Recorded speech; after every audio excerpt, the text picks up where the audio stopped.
wannan lokaci da fatan muna lafiya ga labaran duniya daga nan kafin watsa labarai ta BMR mai karantawa Umar Salisu Yahaya amma farko ga kanun labaran.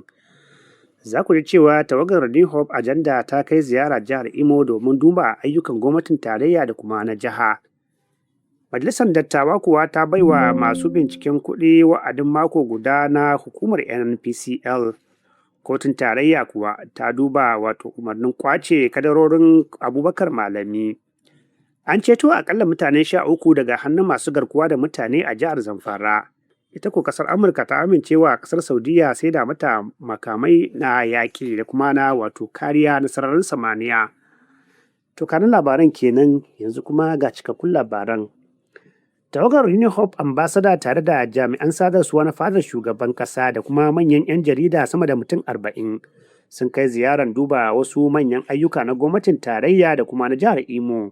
Ayyukan da ake ziyarta sun hada da titin Ekpige zuwa Owori da kuma mai tsawon kilomita 56 da titin Owori zuwa Obawo zuwa Umuahia mai tsawon kilomita 36 da kuma aikin faɗaɗa filin jirgin sama na Sam Mbakwe. Tawagar ta kuma duba jami'ar Alban Ikoku na Federal University of Education da kuma asibitin Federal Medical Center Wori da kuma manyan cibiyar koyarwa na jami'ar.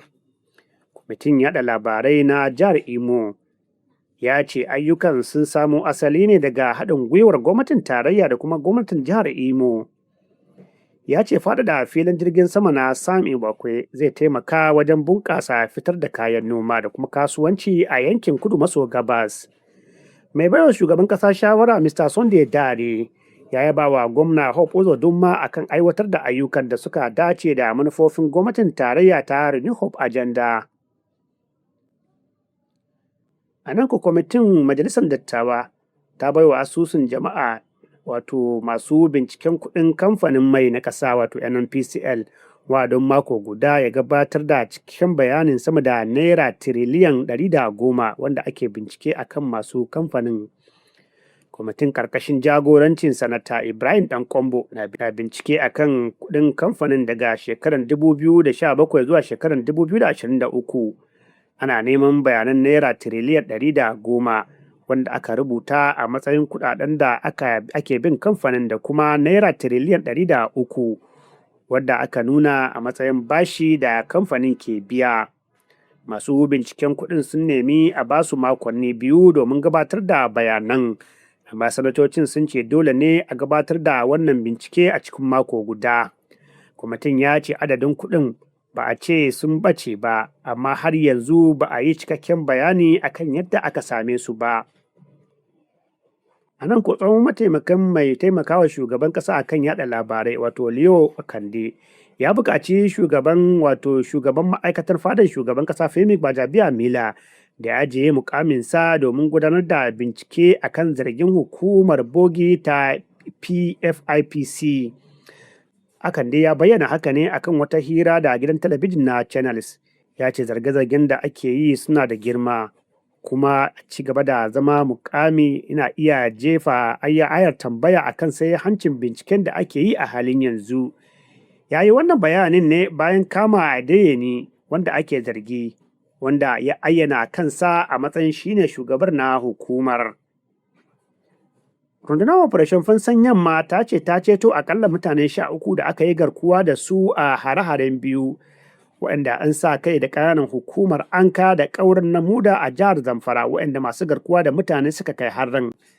Mai magana da yawun rundunar Laftanar Kanar Aliyu Danja ya ce an gudanar da samamin ne bayan samun sahihan bayanan sirri.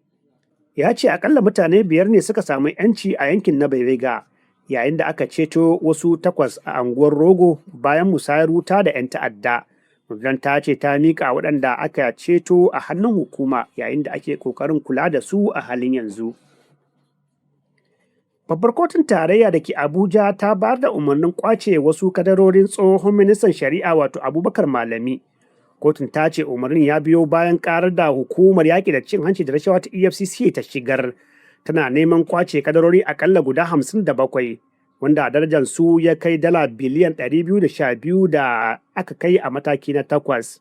Hukumar yaƙi da cin hanci da rashawa ta EFCC ta ce ta zargi wannan mallakin kadarorin ne ba bisa ƙa'ida ba, Malami ya rike mukamin ministan shari'a daga shekarar 2015 zuwa shekarar 2023 a gwamnatin tsohon shugaban ƙasa Muhammadu Buhari. Tsohon gwamnan jihar Kano Sanata Rabiu Musa Kwankwaso ya ce ya kamata a ƙara ƙarfafa alaƙar siyasa da kuma zamantakewa a tsakanin arewacin Najeriya da kuma kudu maso gabas. Ya ce shugabannin Najeriya bayan yakin basasa sun fifita tafiya haɗin kai domin kawo zaman lafiya a tsakanin Najeriya da kuma ci gaba mai ɗorewa. Don haka ya ce ya kamata yanzu arewa da kudancin Najeriya a ce ana siyasan haɗin kai ne domin ci gaban ƙasa. Ya ce ba za a iya gina siyasar Najeriya ba da bambancin addini ko kuma yanki ba. Yana mai kira ga ci gaba da haɗin kai na ƙasa domin kawo ma ƙasan ci gaba. Labaran da yana zuwa muku ne kai tsaye daga BMR babbar murya. A nan ko ma'aikatan harkokin wajen Amurka ta amince da sayarwa ƙasar Saudiyya makamai na kariya na sararin samaniya wanda kuɗinsu ya kai dala biliyan 1.96. Ma'aikatar ta ce matakin zai karfafa tsaron wata muhimmiyar kawar na Amurka da yakin ta da take da gabas ta tsakiya. Yarjejeniyar haɗin kai na duba na'urorin safara wanda kuma da kuma na'urorin masu linzami wanda yana daga cikin abubuwan da ita ƙasar ta Saudiya take ƙoƙarin mallaka.